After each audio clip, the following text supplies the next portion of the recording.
वन्देऽहं श्रीगुरो श्रीयुतापदकमलं श्रीगुरून् वैष्णवांश्च श्रीरूपं साग्रजातं सहगण रघुनाथान्वितं तं सजीवं साद्वैतं सावधूतं परिजनसहितं कृष्ण चैतन्य देवं श्रीराधा कृष्ण पादं सहगण ललिता श्री विशाखान्वितांश्च नमो ओं विष्णुपादाय कृष्णप्रेष्ठाय भूतले श्रीमते भक्तिवेदान्त स्वामिनिति नामिने नमस्ते सारस्वते देवे गौरवाणी प्रचारिणे निर्विशेषशून्यवादी पाश्चात्यदेशतारिणे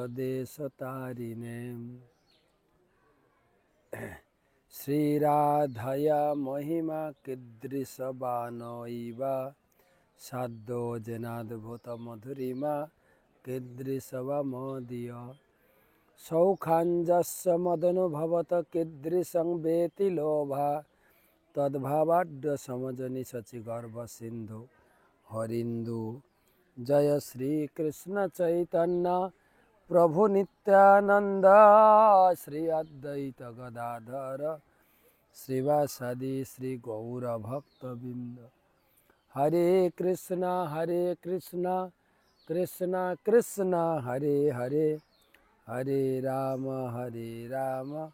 राम राम हरे हरे।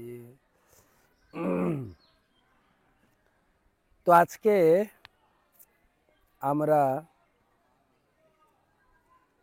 কোলদ্বীপ সম্বন্ধে আলোচনা করব। কোলদ্বীপ আমরা প্রথম দিন সীমন্ত দ্বীপের কথা শুনেছি, গদ্রুম দ্বীপ, মধ্যদ্বীপ, তারপরে কোলদ্বীপ। এটা হচ্ছে সীমন্ত দ্বীপ, গদ্রুম দ্বীপ, মধ্যদ্বীপ, কোলদ্বীপ।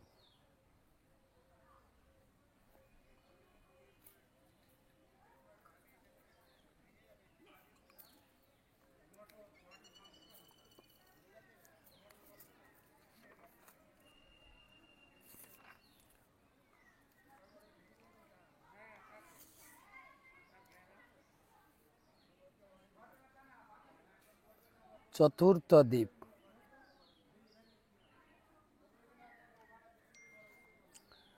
আমরা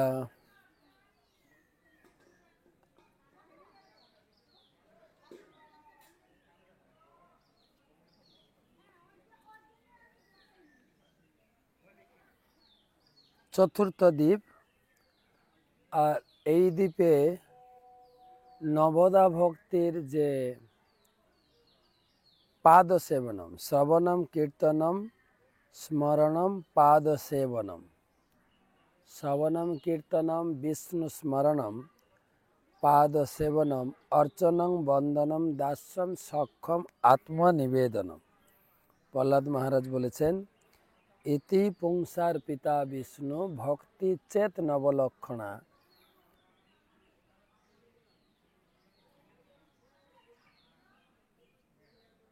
ক্রিয়তে ভগবত তদ্ধাত তন্মন্যতে অধিতম উত্তম। 9টা ভক্তির অঙ্গ: শ্রবণ, কীর্তন, স্মরণ, পাদ সেবনম। পাদ সেবনম, এই কোলদ্বীপ হচ্ছে নবদা ভক্তির চতুর্থতম পাদ সেবনম। তো ভক্তিবিনোদ ঠাকুর তিনি লিখেছেন, তত মহাপ্রয়াগাখ্যম পঞ্চবেনী সমন্বিতম তীর্থম শ্রীজাহ্নবীম তেত্যা কোলদ্বীপম জগামহ। নবদ্বীপ ধাম মতে প্রমাণ খণ্ডে মহাপ্রভু নিত্যানন্দ প্রভু তিনি জীব গোস্বামীকে নিয়ে পরিক্রমা করতে করতে তিনি পঞ্চবেনী মহাপ্রয়াগ পেরিয়ে তিনি কলদ্বীপে প্রবেশ করলেন। কলদ্বীপ সম্বন্ধে গঙ্গার আমরা পূর্ব পাড়ে 4টা দ্বীপ, অন্তর্দ্বীপ সহ 3টা দ্বীপ, সীমান্ত দ্বীপ, গদ্রুম দ্বীপ, মধ্যদ্বীপ, আর অন্তর্দ্বীপটা আছে আমরা শেষে দর্শন করব। আমরা এই 4টা দ্বীপ গঙ্গা পেরিয়ে, আমরা গৌরাঙ্গ সেতু গঙ্গা পেরিয়ে নবদ্বীপ শহর হচ্ছে কলদ্বীপ। নবদ্বীপ শহর পঞ্চবেণীর অপর পাড়ে মনোহর কলদ্বীপ অবস্থান। এই স্থানে প্রভু তার ভক্তগণের নিকট বরাহ রূপে বা কোল রূপে গোচরীভূত হন।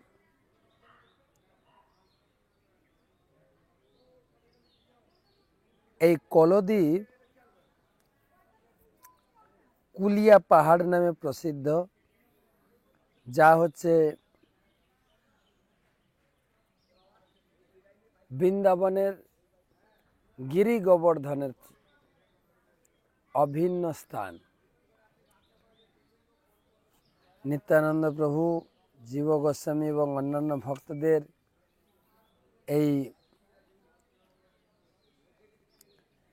কলদ্বীপ দর্শন করিয়েছিলেন। এই কলদ্বীপ নাম কেন হলো? সত্যযুগে বাসুদেব নামে একজন ব্রাহ্মণ এখানে তিনি বরাহ মূর্তি পূজা উপাসনা করতেন। তিনি বরাহ মূর্তির কাছে প্রার্থনা করতেন, প্রভু আমাকে কৃপা করে দর্শন দাও, যাতে আমার নয়ন ধন্য হয়, আমার জীবন সফল হয়। এই বলতে বলতে ভূমিতে গড়াগড়ি দিতেন, প্রভু যদি দর্শন না দেন আমার জীবন বৃথা হবে। তো কতদিন অতিবাহিত হলে একদিন ভগবান বরাহ তার সামনে আবির্ভূত হয়ে তাকে আশীর্বাদ করেছিলেন। সেই বরাহ রূপ তার কলেবর ছিল নানা রত্নে ভূষণে ভূষিত, তার পদ, গ্রীবা, নাসা, মুখ, চক্ষু সবই ছিল অত্যন্ত মনোহর দর্শন। তার শরীর ছিল পর্বত সমান উচ্চ। এই অপূর্ব মূর্তি দর্শন করে বাসুদেব বিপ্র বারবার নিজেকে ধন্য মনে করলেন এবং কান্নাকাটি করে ভূমিতে গড়াগড়ি দিলেন। বাসুদেব বিপ্রের ভক্তি দেখে বরাহদেব মধুর বচনে বাসুদেব কহিলেন, ওহে বাসুদেব, তুমি আমার পরম ভক্ত, তোমার পূজা পেয়ে আমি তোমার প্রতি অত্যন্ত তুষ্ট হয়েছি। শোনো, একটা গুপ্ত কথা তোমাকে আমি বলছি, সত্যযুগে আলোচনা আছে। এই কলির আগমনকালে আমি প্রকট হয়ে এই স্থানে বিহার করব। এই নবদ্বীপ ধামের মতো আর শ্রেষ্ঠ ধাম কোথাও নেই, ত্রিভুবনে নেই। এই ধাম আমার অতি প্রিয়। এটি অত্যন্ত সংগোপনে বিদ্যমান রয়েছে। শাস্ত্রে বর্ণনা করা আছে যে স্থানে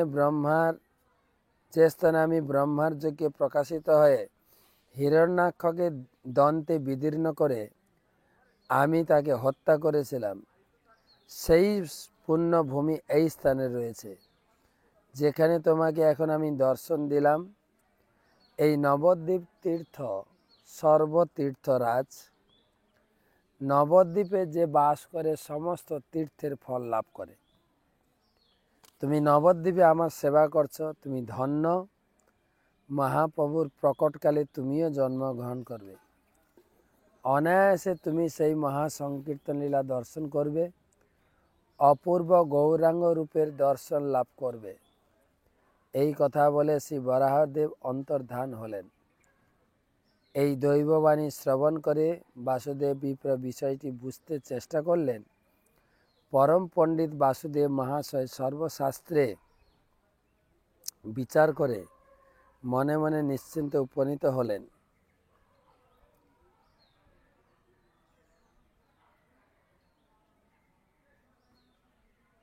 যাই হোক, ভগবান বরাহ রূপে দর্শন দিলেন এবং এবং তিনি ভবিষ্যৎবাণী করলেন যে আমি কলিযুগে এই স্থানে আবির্ভূত হব, গৌরাঙ্গ রূপে নদিয়া লীলা বিহার করব। তো তুমিও সেই সময় আমার লীলার একজন সঙ্গী রূপে এই জগতে সংকীর্তন আন্দোলনে তুমিও প্রচারের সঙ্গী হবে।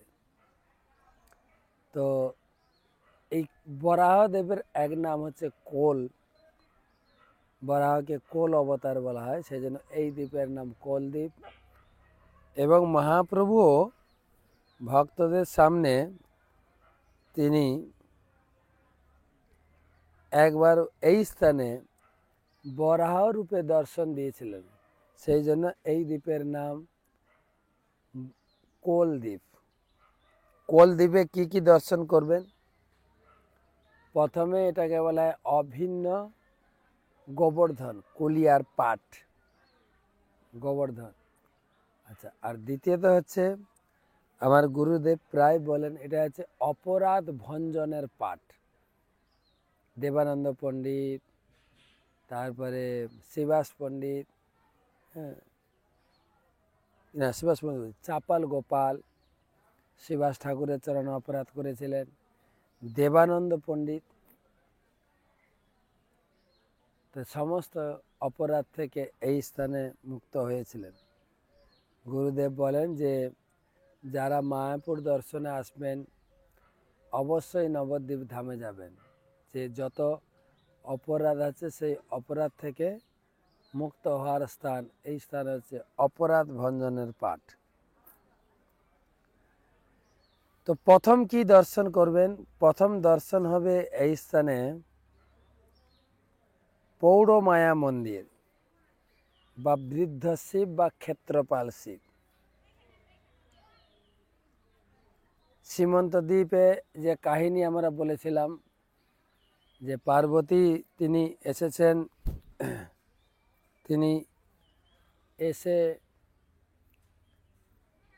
এই সীমন্ত দ্বীপে তপস্যা করলেন এবং গৌরাঙ্গ মহাপ্রভু তাকে দর্শন দিলেন। গৌরাঙ্গ মহাপ্রভু চরণের ধুলে তিনি স্মৃতিতে ধারণ করলেন। তিনি প্রার্থনা করলেন, প্রভু তোমার এই নবদ্বীপ বিহার লীলা অত্যন্ত আনন্দময়, আমি সেটা দর্শন করতে চাই। তখন মহাপ্রভু সন্তুষ্ট হয়ে তাকে এই স্থানে দিয়েছিলেন। পৌড় মায়া থেকে অপভ্রংশ হয়ে লোকাল লোক পোড়া মা বলে। পৌড় মায়া, মায়া দেবী পৌড় মানে অত্যন্ত অভিজ্ঞ সিনিয়র। সেই পৌড় মায়া মন্দির তিনি হচ্ছেন, আর পাশে আছেন বৃদ্ধ শিব, এই ধামের রক্ষক। গঙ্গার পূর্ব তীরে পৌড় মায়া পূজিত হতেন আগে এদিকে, পরে সেই বিশাল বটবৃক্ষের নিচে তিনি সেবিত হচ্ছেন। এবং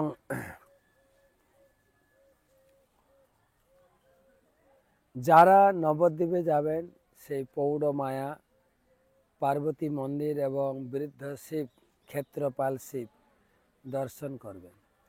পৌড় মায়া পার্বতী দেবী ওখানে ধ্যান করছেন গৌরাঙ্গ মহাপ্রভু। আমার গুরুদেব প্রায় বলেন, তোমরা যদি নবদ্বীপে পৌড় মায়া পোড়ামাতলায় সেই দুর্গা মন্দির দর্শন করো, তাহলে অবশ্যই তোমরা দুর্গা দেবীর কৃপায়, তিনি রয়েছেন গৌর ভক্তি দান করার জন্য, তুমি তোমাদের গৌর ভক্তি দেবেন। তারপরে আমরা যাই বা গেছিলাম দর্শন করতে। তারপরে গেলাম জগন্নাথ দাস বাবাজি ভজন কুঠির, বা বলা হয় জগন্নাথ দাস বাবাজির সমাধি ও ভজন কুঠির।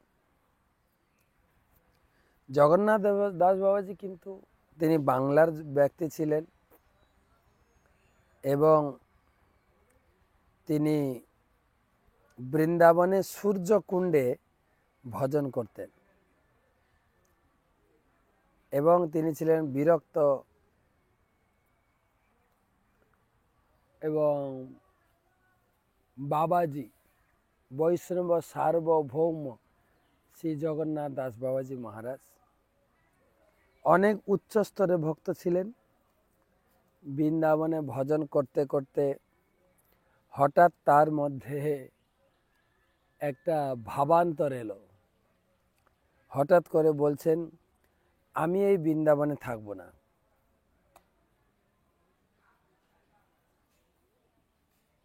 আমি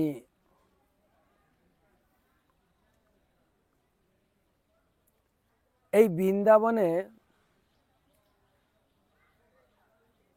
সুবিচার নেই।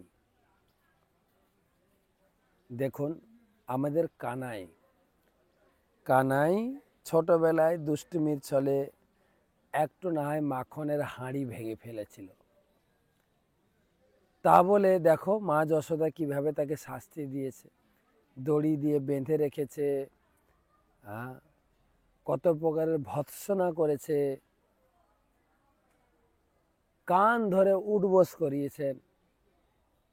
মানে হলো এটা, আর এই পরমেশ্বর ভগবান, তার হাতে তো সব কিছু, তিনি ভাঙতেও পারেন, গড়তেও পারেন। তা বলে মা যশোদা তাকে এত দুঃখ দেবেন, এটা তো আমি মানতে পারছি না। এই বৃন্দাবনে আমি থাকবো না, যেখানে কোনো বিচার নেই। আরে উনি তো ভগবান, উনার জিনিস উনি ভাঙতেও পারেন, গড়তেও পারেন, তা বলে ক্ষতি কিসের? এই চিন্তা করে ভাবে, বলে না আমি বৃন্দাবনে থাকবো, আমি বরং মায়াপুরে যাব। আর এদিকে ভক্তিবিনোদ ঠাকুর মহাশয় তিনি বারে বারে ওনাকে আহ্বান করছিলেন, অনুরোধ করেছিলেন যে তিনি যেন এখানে এসে নবদ্বীপে বাস করেন। যে কারণে ভক্তিবিনোদ ঠাকুর একা পড়ে গেছিলেন। তিনি এই জগন্নাথ দাস বাবাজি, গৌরকিশোর দাস বাবাজি, ইনাদের সঙ্গ পেয়ে তিনি এই নবদ্বীপ ধামকে পুনরুদ্ধার করেছেন। এই মহাপ্রভু চলে যাওয়ার পরে এই ধাম লুপ্ত হয়ে গেছিল। ছিল ভক্তিবিনোদ ঠাকুর বিভিন্ন শাস্ত্র পড়ে মহাপ্রভুর তত্ত্ব অনুভব করে, মহাপ্রভু কি ভাব নিয়ে এসেছিলেন এবং কিভাবে প্রচার করেছেন, তিনি চৈতন্য চরিতামৃত পড়ে পূর্ণ জ্ঞান অর্জন করে তিনি নবদ্বীপ ধামকে পুনঃ আবিষ্কার করলেন। মহাপ্রভুর এই জন্মস্থানও লুপ্ত হয়েছে। কিছু সহজিয়া ব্যক্তি তারা আবার মহাপ্রভুর এই জন্মস্থান নিয়ে বিতর্ক শুরু করেছেন। প্রতাপনগরের একটা জায়গাকে তারা অধিকার করে বলতেন আসলে মহাপ্রভুর জন্মস্থানটা হচ্ছে এপারে, প্রাচীন মায়াপুর। তাই যখন মায়াপুরে আসবে আপনাদের ভিতরে একটা দ্বন্দ্ব কাজ করবে, যখন নবদ্বীপের লোক বলে মহাপ্রভুর জন্মস্থান এদিকে, আর মায়াপুরের লোকেরা দাবি করে জন্মস্থান যোগপীঠে। কোনটা ঠিক?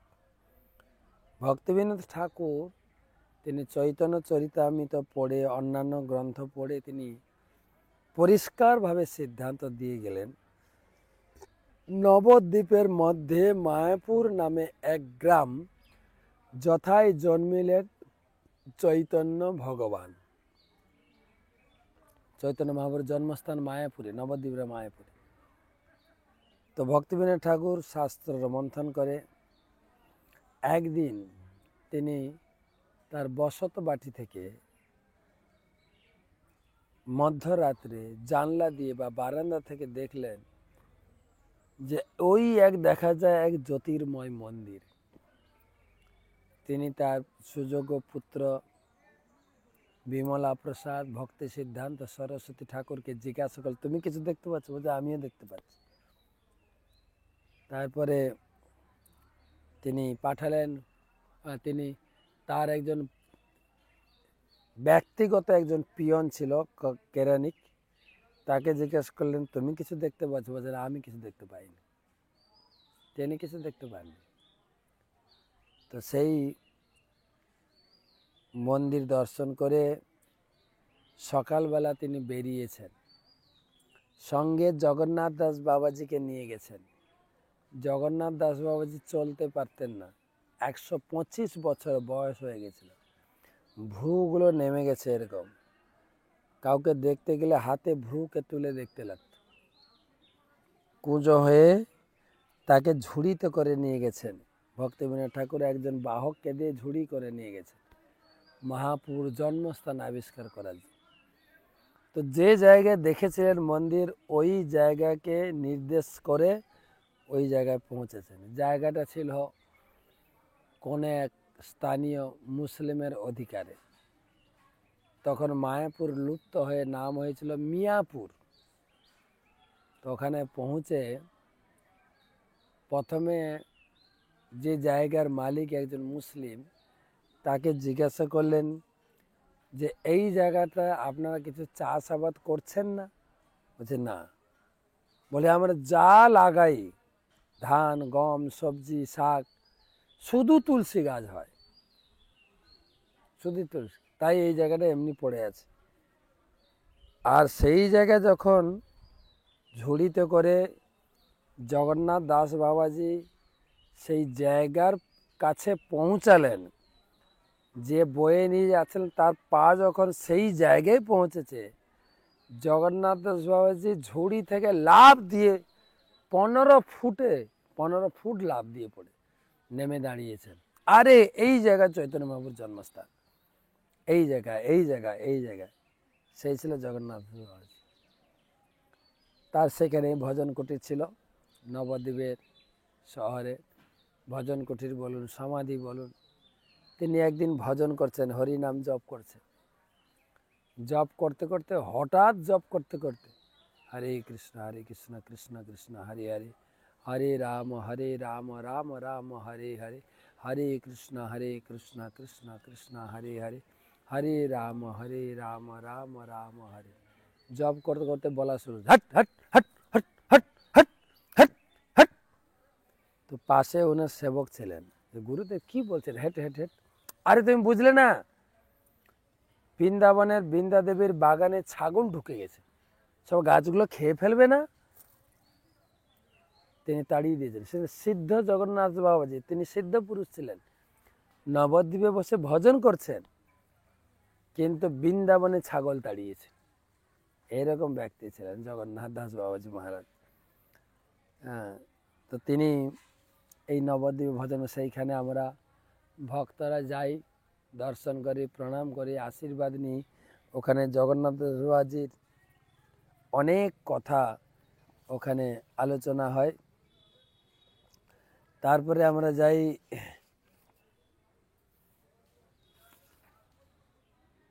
মহাপ্রভুর সেই ধামেশ্বর মহাপ্রভু দর্শন করি। চৈতন্য মহাপ্রভুর দ্বিতীয় স্ত্রী বিষ্ণুপ্রিয়া দেবী, মহাপ্রভু যখন সন্ন্যাস গ্রহণ করে তিনি চলে গেলেন পুরীতে, তো বিষ্ণুপ্রিয়া দেবী এইখানে তিনি মহাপ্রভুর বিগ্রহ তৈরি করে বিরহভাবে তিনি মহাপ্রভুর সেবা করতেন।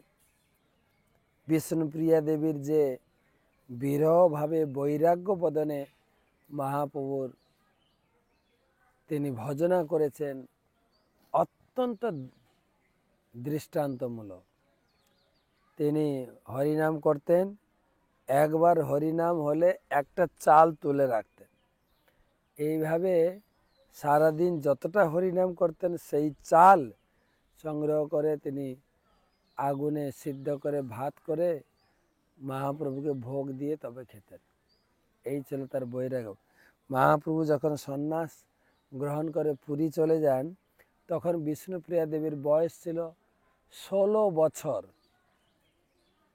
তো তার জীবনীতে দেখা যায় তিনি 96 বছর পর্যন্ত এই জগতে ছিলেন। তার মানে 80 বছর এই জায়গায় ধামেশ্বর মহাপ্রভুর সেবা, পূজা এবং ধ্যান তপস্যা করেছেন। সে সুন্দর বিগ্রহ ধামেশ্বর মহাপ্রভু, এবং ওখানে একটা পাদুকা, একজোড়া পাদুকা আছে। বলা হয়েছে এই পাদুকা হচ্ছে চৈতন্য মহাপ্রভু নিজে ব্যবহার করতেন। ধামেশ্বর মহাপ্রভু, আপনি যদি কখনো আসেন মন্দির দর্শন, ধামেশ্বর মহাপ্রভু সবাই চেনে, মন্দির দর্শন করবেন, দর্শন করলে পূজারী আপনাকে দেখাবে মহাপ্রভুর চরণ। তো সেখানে আমরা মহাপ্রভুর প্রীতির জন্য বিষ্ণুপ্রিয়া দেবীর কথা আলোচনা হয় এবং ঘন্টার পর ঘন্টা ভক্তরা মহাপ্রভুর সামনে হরিনাম কীর্তনে মেতে ওঠেন। ওখান থেকে হাঁটতে হাঁটতে আমরা সমুদ্রগড় যাই। সমুদ্রগড়, এই সমুদ্রগড় অপূর্ব কাহিনী। সমুদ্রগড়ের দুটো কাহিনী এবং চাপাহাটি। দেখি সমুদ্রগড় বলতে গিয়ে যদি সময় শেষ হয়, চাপাহাটি ঋতুদ্বীপের সঙ্গে বলবো, দেখা যাক। সমুদ্র সেন রাজ্যে তু গঙ্গা সাগর সঙ্গমে কীর্তয়িতা হরিং দেবী চম্পাহাট্যম জগামহ। শিব ঠাকুর বলছেন পার্বতীকে, হে দেবী। পরে তিনি গঙ্গাসাগর সঙ্গমস্থলে সমুদ্র সেনের রাজ্যে হরিকীর্তন পূর্বক চম্পঘট্টে গমন করিয়াছিলেন। তো নিত্যানন্দ প্রভু জীব গোস্বামীকে নিয়ে এই সমুদ্রগড়ে এসেছিলেন, সেই কথাই বলা হচ্ছে। সমুদ্রগড়, দ্বারকাপুরী, গঙ্গাসাগর দুই তীর্থ এখানে বিরাজ করছে। প্রথমে বলবো গঙ্গাসাগর। গঙ্গা যেখানে সাগরের সঙ্গে মিলিত হয়েছেন, গঙ্গাসাগর, এটা হচ্ছে দক্ষিণ 24 পরগনা। গঙ্গাসাগরে মেলা বসেন, কিন্তু এটাকে গঙ্গাসাগর বলা হয় কেন না, নিমাই যখন এই নবদ্বীপে তিনি বাল্যলীলা বিলাস করছিলেন, তখন সমুদ্র একদিন মূর্তি রূপে এসেছিলেন গঙ্গার কাছে অনুমতি চাইতে নিমাইয়ের বাল্যলীলা দর্শন করার জন্য। তো সমুদ্র গঙ্গা দেবীর কাছে বলছেন, হে দেবী, তুমি অত্যন্ত ভাগ্যবতী। বলছে কেন না, ব্রজেন্দ্রনন্দন ভগবান কৃষ্ণ তোমার তীরে লীলা বিলাস করছেন, খেলাধুলা করছেন, বিদ্যা চর্চা করছেন। তো তখন গঙ্গা দেবী বলেন, আপনি যা বলছেন আপনার অনুমান সত্য, কিন্তু একটা দুঃখের কথা আপনাকে বলি। বলছি কি তোমার দুঃখ না, এই গৌরাঙ্গ মহাপ্রভু 24 বছর বয়সে তিনি সন্ন্যাস গ্রহণ করে এই নবদ্বীপ মায়াপুর ত্যাগ করে, আমাকে ত্যাগ করে আপনার কুলে গিয়ে বাস করবেন, আপনার আনন্দ বর্ধন করবেন। তখন গঙ্গা বললেন, হ্যাঁ এই কথাও সত্য। গঙ্গা বললেন, সমুদ্র বললেন এ কথাও সত্য। তবে সমুদ্র বললেন, তবে আমার একটা নিবেদন হচ্ছে কি, প্রভু আমার কোলে গিয়ে 24 বছর বাস করবেন, এটা সত্য, কিন্তু প্রভু যখন পুরীতে যাবেন সন্ন্যাস গ্রহণ করার পরে তার বৈরাগ্য বেশ, গায়ে কেবল সন্ন্যাস বস্ত্র, একখানি বহির্বাস, দণ্ড কমণ্ডলু, কেশ মুন্ডর, তার মাথার উপরে যে চাঁচর কেশ রয়েছে সেই কেশ মুন্ডন করে তিনি যাবেন। তার সে বৈরাগ্য বেশ দেখে আমি খুব দুঃখিত, মর্মাহিত হয়ে যাব। তো আমি চাইছি তুমি যদি অনুমতি দাও, তোমার অনুমতি পেলে আমি এই নবদ্বীপে কিছুদিন থেকে মহাপুর বাল্যলীলা আস্বাদন করব। গঙ্গা অনুমতি দিয়েছিলেন। গঙ্গা নদীর ভিতরে ভিতরে সমুদ্র এই জায়গা পর্যন্ত, মানে সমুদ্রগড় যে জায়গাটা, মানে গৌরাঙ্গ সেতু পর্যন্ত এসেছিলেন, যার জন্য দেখা যায় সমুদ্রে যে জোয়ার ভাটা হয় ঠেলে ঠেলে এই গৌরাঙ্গ সেতু পর্যন্ত আসে। তাই ভক্তরা মকর সংক্রান্তিতে তারা এই গঙ্গা সাগরের স্মরণ করে এইখানে স্নান করেন। যে সব তীর্থ নবদ্বীপে রয়েছে, গঙ্গাসাগরও আছে, এই পর্যন্ত গঙ্গার গঙ্গাকে ঠেলে ঠেলে সমুদ্র আসে, সেই জন্য এটাকে বলে অভিন্ন গঙ্গাসাগর, অভিন্ন। আর গোমতী মিলিত হয়েছে, সেই জন্য এখানে অভিন্ন দ্বারকাও বলা হয়। দ্বারকাতে গোমতী সমুদ্রের সঙ্গে মিলেছে। তো এইটা গেলে এক সমুদ্রগড় নাম। সমুদ্রগড়ের আরেকটা কাহিনী, সমুদ্রসেন বলে একজন রাজা ছিলেন। সমুদ্রসেন রাজা, তো তিনি ভগবানের খুব শুদ্ধ ভক্ত, প্রেমিক ভক্ত ছিলেন। আর তিনি রাজত্ব করেছিলেন এই দাপর যুগের শেষের দিকে। আর ভগবান কৃষ্ণ দাপর যুগের শেষে এসেছিলেন। তো তার ইচ্ছা হলো যে আমি দ্বারকাতে গিয়ে ভগবানকে নিজের চোখে একটু দর্শন করব, আমার চক্ষু মন প্রাণ মনুষ্য জীবন সার্থক হবে। কিন্তু পরে আবার চিন্তা করলেন, কেবল আমি গিয়ে যদি দ্বারকাতে ভগবান কৃষ্ণের দর্শন করি, তাহলে আমি দর্শন করে ধন্যাতি ধন্য হব।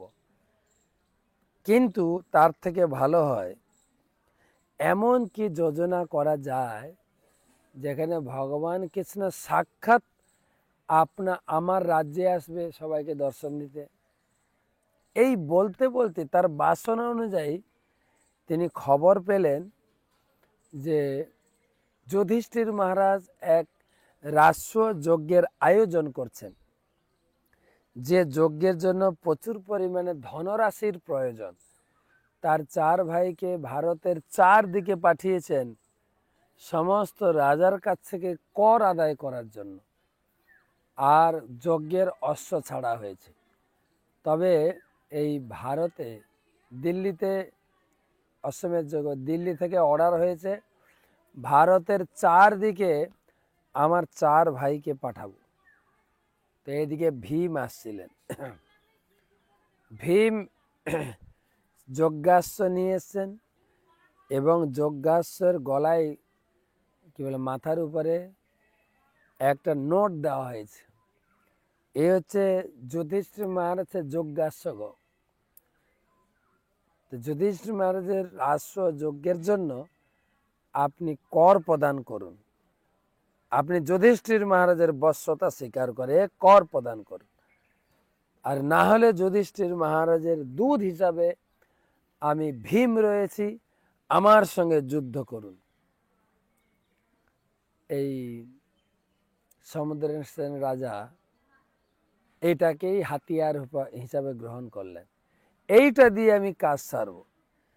তিনি মন্দিরে কৃষ্ণ ঠাকুরের কাছে, মূর্তির কাছে প্রার্থনা করলেন, প্রভু আমার যে অভিলাষ হয়েছে আপনি সাক্ষাৎ দ্বারকা থেকে এখানে এসে দর্শন দেবেন।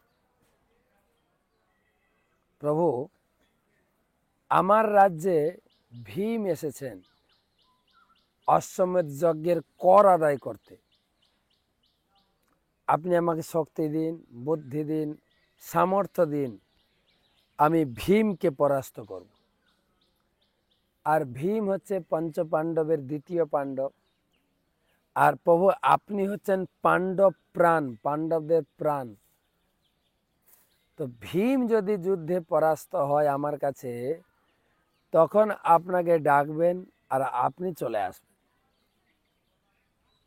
প্ল্যান, যোজনাটা সমুদ্রের সেন রাজা বলে দিলেন ভগবান। ভগবান অনুমোদন করলেন, ঠিক আছে তাই হবে। তো ভীম যখন এসে সেই সমুদ্রের সেন রাজার কাছে তার আসার কারণ স্বরূপ সেই রাজপত্র দেখালেন যে যুধিষ্ঠির মহারাজ রাষ্ট্র যজ্ঞ করছেন, আপনি যজ্ঞের কর প্রদান করুন, আর না হলে আপনি ভীমের সঙ্গে যুদ্ধ করুন। তখন এই পত্র দেখে সমুদ্রের সেন রাজা বললেন, আমি যুদ্ধ করতে প্রস্তুত আছি। ভীম তো অবাক হয়ে গেলেন, সে কি আমার সঙ্গে যুদ্ধ করবে, বাঁচবে তো? হ্যাঁ, কি বলছেন আপনি, আমার সঙ্গে যুদ্ধ করবে? হ্যাঁ আমি বলছি তো, তুমি তো ক্ষত্রিয়, যদি ক্ষত্রিয় হয়ে থাকো আমার সঙ্গে লড়াই করো। সেই লড়াই ঝাঁপিয়ে পড়লেন। আর সমুদ্র সেন রাজার যে লক্ষ্য ভগবান কৃষ্ণের আশীর্বাদ নিয়ে তিনিও মাঠে নামলেন। ভয়াল ভয়ঙ্কর যুদ্ধ, কেউ পিছপা হয় না। ভীম তো অবাক হয়ে গেছে। আর এক সময় সমুদ্রসেন রাজা ভীমকে পরাস্ত করে মাটিতে ফেলে দিলেন। আর ভীম মাটিতে পড়ে আকুল ভরে ডাকছেন, পাণ্ডব প্রাণ গোবিন্দ তুমি কোথায়? আজ দ্বিতীয় পাণ্ডব অসহায়, তোমার সাহায্য চাই, আসো প্লিজ।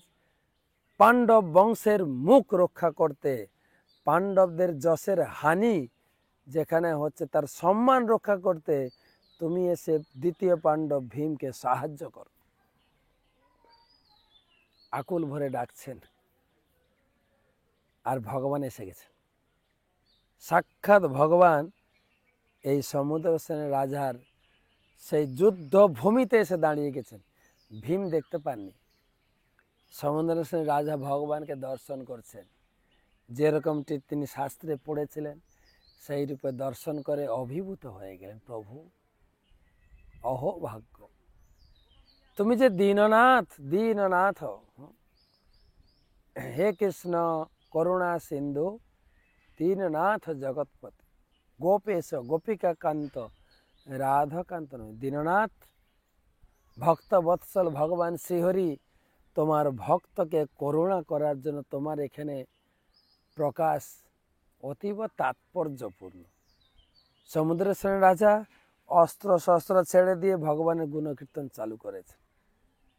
আরতি ডালি সাজিয়ে আরতি করেছেন, পূজা করেছেন, ভোগ নিবেদন করেছেন, ভগবানকে অভিষেক করে শৃঙ্গার করেছেন।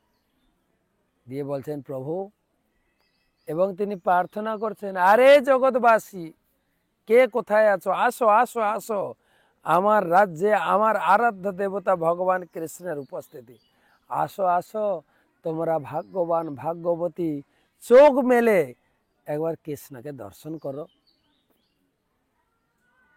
আর দর্শন করছেন, স্তুতি করছেন।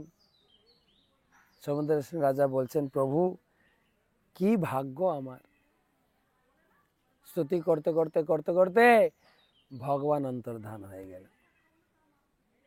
সমুদ্রের শ্রেণীর রাজা বিরহভাবে ভগবান করছেন, হা কৃষ্ণ হা কৃষ্ণ হা কৃষ্ণ কথা কৃষ্ণ। পরে তিনি শান্ত হয়ে, ভীম কিন্তু কিচ্ছু জানে না এত কিছু হচ্ছে। ভীম যুদ্ধক্ষেত্রে পরাজিত হয়ে গোবিন্দকে ডাকছেন, তার মাঝখানে এত ঘটনা ঘটে গেল। পরে ভীমের কাছে গিয়ে হাত ধরে বলছেন, ভীম প্রকৃতপক্ষে তুমি জয়ী, আমি পরাজিত স্বীকার করছি, আমি পরাজয় স্বীকার করছি, এই নাও তোমার কর। কর দিয়ে ভীমকে সান্ত্বনা করে ভীমকে তার কৃতকর্মা যে তোমাকে হারিয়েছি না, এটা আমার ভুল ধারণা, তুমিই জয়ী বলে কয়ে তাকে সান্ত্বনা দিয়ে পাঠালেন। সেই সমুদ্র সেনের রাজ্যে ভগবান কৃষ্ণ এসেছিলেন, সেই জন্য সেই জায়গার নাম রাজার নাম অনুসারে রাখা হয়েছে সমুদ্র গড়। গড় মানে রাজ্য, রাজাদের গড় থাকতো না, সমুদ্র সেনের গড়, সেই অনুযায়ী সমুদ্র সেন বা সমুদ্র গড় বলা হয়। এবং ওখানে সমুদ্র সেনের সেই দাপর যুগের শেষে তার যে রাজপ্রাসাদ ছিল কিছু ভগ্নাশেষও পাওয়া যায় আছে। আমরা সেটা দর্শন করে গেলাম চম্পাহাটি। সেই সমুদ্র সেনের রাজার আমরা ওখানে চম্পাহাটিতে সুন্দর নাটক, নাটক না ঠিক বলবো, নাটিকা প্রস্তুত করে ভক্তদের খুব আনন্দ দেওয়া হয়। যে এখানে আসেন সেই নাটক উপভোগ করার জন্য প্রার্থনা করেন। আর সেখানে সমুদ্র সেন রাজার সেই যে ভীমের সঙ্গে যুদ্ধের সেই অতি আনন্দদায়ক কাহিনী সবাই উপভোগ করেন। সমুদ্রের সেন রাজা কিভাবে কৃষ্ণের দর্শন পেয়েছিলেন এবং কৃষ্ণ বললেন, তুমি যে জায়গায় তুমি ভজন সাধন তুমি রাজত্ব করছো, এই জায়গাটা আমার অতি প্রিয় স্থান, এটা হচ্ছে নবদ্বীপ, কলিযুগে আমি এখানে আবির্ভূত হব। এবং এই আবির্ভূত হয়ে 24 বছর এই নবদ্বীপ ভূমিতে আমি বিদ্যালীলা অভ্যাস ঔদ্ধত্য আচরণ করব। আমাকে আমার মায়ায় কেউ চিনতে পারবে না। তুমিও সেই সময় আসবে, কালে তুমিও আমার পুনরায় গৌর রূপ দর্শন করবে এবং গৌর রূপের লীলা, বাল্যলীলা, সেই নিমাইয়ের দুষ্টুমি, নিমাই পণ্ডিতের পাণ্ডিত্য লীলা এবং অনেক কিছু তুমি নিজের চোখে দেখতে পাবে। সমুদ্র সেনকে আশীর্বাদ দিয়েছিলেন, সেটা সমুদ্রগড়। আরেকটা জায়গা বাকি থেকে গেল, এটা হচ্ছে চম্পাহাটি। ওটা একটা বর্ডার, কেউ বলে ঋতুদ্বীপ, কেউ বলে জন্মদ্বীপ, একটু কোলদ্বীপ। তো কোলদ্বীপে আমরা এইটা জায়গা বাকি থাকলো। তো আমরা কালকে যখন ঋতুদ্বীপ বলবো, ঋতুদ্বীপের আগে এই চম্পাহাটির কথা শোনাবো, তারপরে ঋতুদ্বীপে প্রবেশ করব। আজকে অনেক রাত হয়ে গেছে, সারাদিন অনেক দর্শন হয়েছে, হাঁটা হয়েছে। তো আজকে আর বেশি এগোচ্ছে না, ক্লান্ত লাগছে। তো কালকে আমরা ঋতুদ্বীপে ঢুকবো, সেই সঙ্গে এই চম্পাহাটি যেটা বলা যায় সমুদ্র মানে কি বলে কোলদ্বীপের অন্তর্গত, সেটা আলোচনা করব। একটা প্রশ্ন আছে, প্রশ্নটা বলেনি। প্রশ্ন করেছেন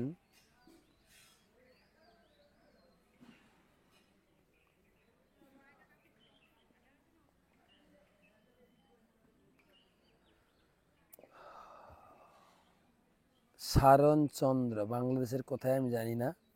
প্রভু, আপনার প্রবচন শুনি, কিন্তু আমার মন খুবই দুষ্ট, সবসময় খারাপ বিপরীত চিন্তা করে।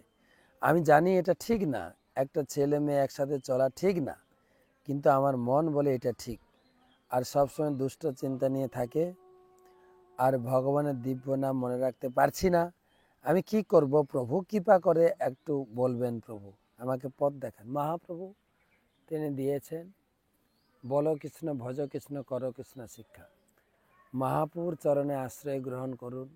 গৌরনীতায় কৃপায় আপনি ধীরে ধীরে আপনার মন শুদ্ধ হয়ে উঠবে, আপনি সঠিক পথে নিজের জীবনকে পরিচালিত করতে পারবেন যদি মহাপ্রভুর চরণে আশ্রয় গ্রহণ করেন। আপনি পরিক্রমার কথা শুনছেন, ধীরে ধীরে মহাপ্রভুর জন্য আপনি নিজে হরিনাম করুন, গীতা পড়ুন। ধীরে ধীরে প্রত্যেকের ভিতরে যত কলুষিত খারাপ চিন্তাধারা রয়েছে, ধীরে ধীরে দূরীভূত হবে। চেত দর্পণ মার্জনম ভব মহাদাবাগ্নি নির্বাপনম শ্রেয় কৈরব চন্দ্রিকা বিতরণম বিদ্যাবোধ জীবনম আনন্দাম বুদ্ধিবর্ধনম পতিপদম পূর্ণামিত আস্বাদনম সর্বাত্মস্নপনম পরম বিজয়তে শ্রীকৃষ্ণ সংকীর্তন। মহাপ্রভু দিয়েছেন কৃষ্ণ নাম সংকীর্তন।